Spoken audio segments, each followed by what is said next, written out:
Kryqëzim me të drejtë kalimi djathtas. Sinjali paralajmëron një kryqëzim midis dy ose më shumë rrugësh, për të cilat është në fuqi rregulla e përgjithshme për të dhënë të drejtën e kalimit djathtas. Vendoset kryesisht në rrugët jashtëqytetëse. Drejtuesi duhet ul shpejtësinë, t'i bjerë boris kur është e nevojshme, t'i jap të drejtë kalimit të gjitha mjeteve që vijnë nga e djathta, duke u siguruar që ato që vijnë nga e majta të jenë të gatshëm të japin të drejtën e kalimit. Në rast të kundërt, ulet shpejtësia dhe nëse është e nevojshme, ndalohet që të shmanget aksidenti. Në kryqëzime është i ndaluar qëndrimi, pushimi, ecja mbrapsht, kthimi në formuje, manovrat dhe parakalimi, futje nga e djathta ose nga e majta. Këto dy sinjale gjenden në autostradë ose në karaxhata me drejtim të njëanshëm që kanë të drejtën e përparësisë. Paralajmërojnë një kryqëzim rrugor me korsi të përshpejtimit nga e djathta ose nga e majta. Shoqërohen me sinjalin "jepni përparësi" në vendin e bashkimit ose në rrugën anësore. Sinjalet ftojnë drejtuesin të ketë kujdesin më të madh që të shmang aksidentin me mjetet e tjera që mund të futen në fluksin e qarkullimit. Kryqëzim me të drejtë përparësie. Sinjali vendoset si rregull në rrugët jashtëqytetëse me përparësi dhe paralajmëron një kryqëzim, pra një ndërprerje me rrugë me rëndësi më të vogël.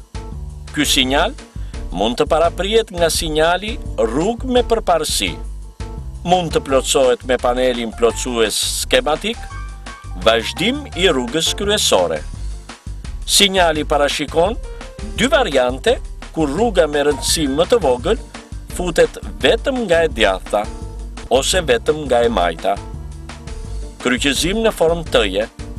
Sjellja. Drejtuesi duhet ul shpejtësinë, t'i bjerë boris kur është e nevojshme, të sigurohet që mjetet që vijnë nga rrugët me rëndësi më të vogël janë të gatshme t'i japin të drejtën e kalimit. Në rast të kundërt, të ngadalsoj shpejtësinë dhe nëse është e nevojshme, të ndaloj që të shmang aksidentin. Këtu është i ndaluar qëndrimi, pushimi, kthimi mbrapsht, kthimi në formuje, parakalimi. Është mirë që të mos zihen kryqëzimet, kur nuk është e mundur që të vazhdosh që të boshatiset zona. Fundi i rrugës me përparësi. Sinjali i paraqitur përdoret për të treguar fundin e përparësisë në një rrugë ku ishte vendosur sinjali rrugë me përparësi. Tabela na fton të kemi kujdes më të madh, sepse nuk kemi më të drejtën e përparësisë dhe na fton të kufizojmë shpejtësinë, sepse përveç sinjalizimeve të mëvonshme, kjo tregon se duhet t'u japim të drejtën e kalimit mjeteve që vijnë nga e djathta. Jepni përparësi në rrugët me qarkullim të njëanshëm të alternuar. Sinjali tregon se duhet t'i japim të drejtën e kalimit mjeteve që vijnë nga drejtimi i kundërt, që përfaqësohen me shigjetën e zezë. Sinjali vendoset në një rrugë me qarkullim të dyanshëm para ngushticave që si rregull lejojnë kalimin e një rreshti të vetëm mjetesh, prandaj lejon vetëm drejtimin e njëanshëm të alternuar. Shembull tipik është pjesa e karaxhatës e mbyllur ose e bllokuar për arsye pune. Rrugë me përparësi. Tabela tregon fillimin e një pjese të rrugës me të drejtë përparësie. Në kryqëzimet që vinë më pas, sinjali mund të përsëritet në format më të vogël. Sjellja. Të kufizojmë shpejtësinë dhe të sigurohemi që mjetet që vijnë nga rrugët anësore na japin të drejtën e kalimit. Ky sinjal mund të pajiset me sinjalin vazhdim i rrugës kryesore, derisa të ndeshet me sinjalin fundi i rrugës me përparësi. Drejtuesit kanë përparësi ndaj mjeteve që vijnë nga rrugët anësore. Ndalo dhe jep përparësi. Stop.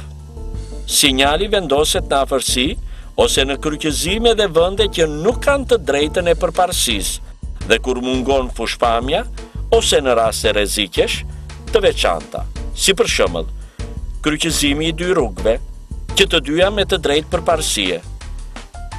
Sinjali ju tregon drejtuesve detyrimin që të ndalen gjithmonë në vijën e ndalimit duke dhënë përparësi para se të futen në kryqëzim ose në fluksin e qarkullimit. Përsërisim se kur është ky sinjal, duhet të ndalur në çdo rast dhe kur rruga me kryqëzim është e lirë, përveç se kur semafori është me ngjyrë jeshile ose kur polici i trafikut nafton të vazhdojmë rrugën. Shkrimi stop përsëritet në Karaxhat bashkë me vijën e ndalimit. Jashtë qendrave të banimit, paraprihet nga sinjali paralajmërues.